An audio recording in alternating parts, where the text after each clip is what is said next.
السلام عليكم ورحمة الله وبركاته شباب، معكم سلمان من قناة ادكتد جيمز، وباك عيال مثل ما تشوفون بلاك اوبس 3. اليوم شباب جبنا لكم باذن الله بشرح لكم كل استراتيجيات ماب جرود كروفي. باذن الله بشرح لكم بالتفصيل بالتفصيل اللي تبونه. طيب بنبدا معكم مع اول استراتيجية اللي هي هنا في نص الماب اللي عند الباور مثل ما تشوفونه. طيب هذه والله شباب انها حلوه بس انا ما عجبتني. انا احسن استراتيجيه عندي مي بينا. طيب كيف تتعاملون مع هذه الاستراتيجيه؟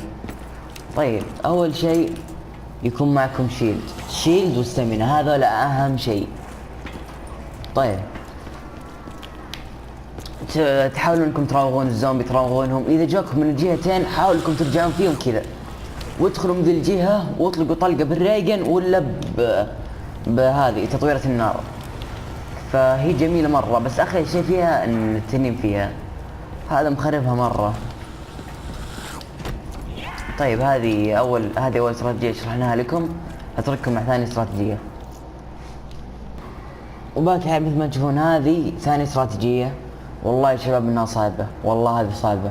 هذه انا استعمل بيرك الكت الهوليك، عشان اللي هي الكت المدمن مثل ما تشوفونها اللي محطوطه عندها صفر.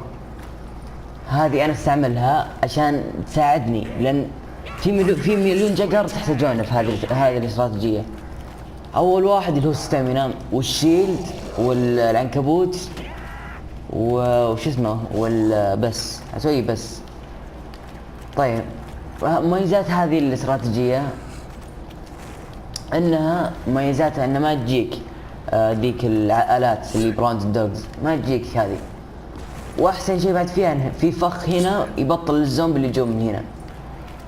طيب وافضل شيء بعد الشيلد عندها، يعني مثل ما انكسر درع الشيلد حقكم تاخذون شيء تجددونه من هنا. طيب خلصنا ثاني استراتيجية على ما اظن. اترككم مع ثالث استراتيجية، وباقي عيال مثل ما تشوفون. هذه ثالث استراتيجية، واللي هي بعد جميلة، والله جميلة، بس تحتاجون محترفين بهذه وش اسمه لا اله الا رسول الله. بهذه الاستراتيجية تحتاجون محترفين، بهذه واللي في عند الشيلد تحتاجون يعني ناس محترفين بالمراوغة عشان تسوونها. لان هذه اذا جاكم زومبي من هنا تراوغون، تسوون كذا، تمشون كذا، تعكسون عليه زي كذا. مثل شفتوا كيف تحتاجون زي الاحتراف بهذه الاستراتيجية.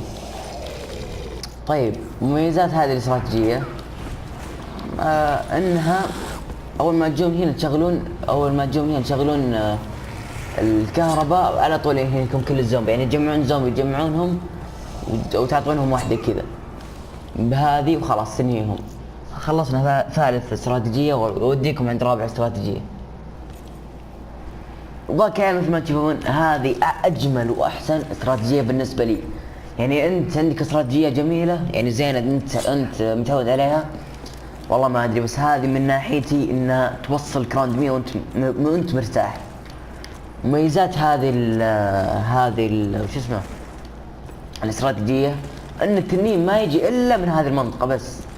كل هذه المنطقة متاحة لك انك تدور في الزومبي، تسوي كذا، تخش بينهم، ترجع ورا تراوغهم. يعني كل شيء فيها جميل، بس انصح انك اول ما تجي تكون عندك قبل قم هذه الاني وير اي مكان غير هنا. وبس يا عيال خلصنا الاماكن الاستراتيجيات. الحين بوديكم اماكن اللي يجيكم فيها الزومبي من مكان واحد بس، اللي زي ماب ذا جاينت مثلا.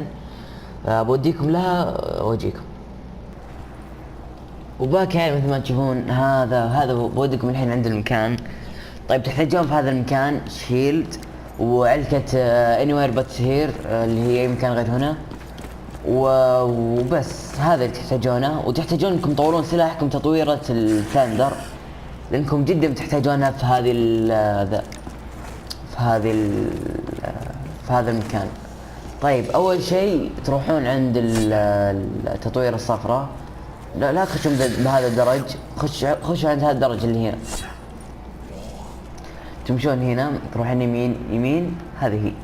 يجيكم الزومبي من جهة واحدة، واذا بغيتم تغيرون تقعدون هنا، واحد هنا وواحد هنا وواحد طلق هنا، وواحد عنده ريجن مارك 3 يساعدكم يطلق معكم من هنا. ومميزات هذه الاستراتيجية انها في هذا السلاح اللي هو ICR تلقونه هنا معلق على هذا الجدار، وكل ما انتهى الايمو حقكم احد منكم ياخذ ايمو، كل ما اذا انتهى احد منكم ياخذ ايمو.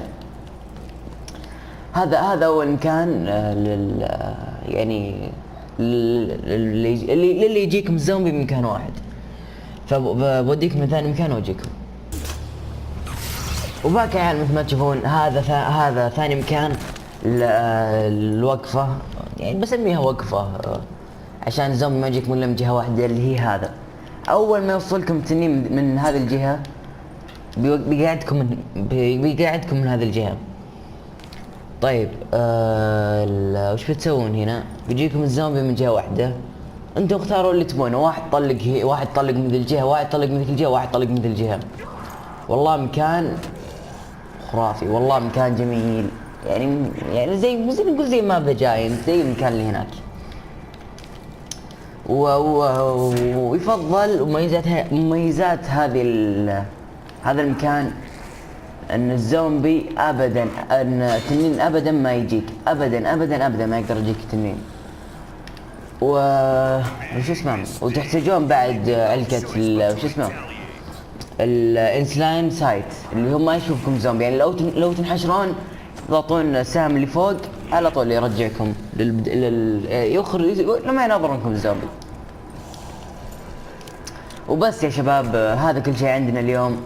اتمنى المقطع نال على رواكم باذن الله، وان شاء الله تستفيدون من الاستراتيجيات كلها. بس كان معكم سلمان من قناه ادكتد جيمز، ويعطيكم الف عافيه يا شباب، مع السلامه.